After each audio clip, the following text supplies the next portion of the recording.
Hello and welcome, this is Explain That, and this is how to change your Twitter display color and dark mode on Android. So first and foremost, make sure to open up your Twitter account and be sure to be logged in. In here, you'll be able to see your profile icon at the top left, tap on it, and then scroll down till you see the settings and support.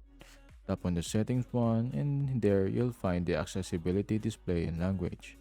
In here, you'll be able to see this accessibility and turn on your dark mode in here. So either on or just do what the dark mode is preferred on your mobile phone. You'll be able to also see the display mode there once you go back. And that's about it. This should work instantly after applying. This explained that, and that's how to change your Twitter display color and dark mode. If you found this video helpful, be sure to hit that like button, subscribe to our channel, and share it with your friends by notifying that bell as well. As always, stay tuned for more tech tutorials on Explain That.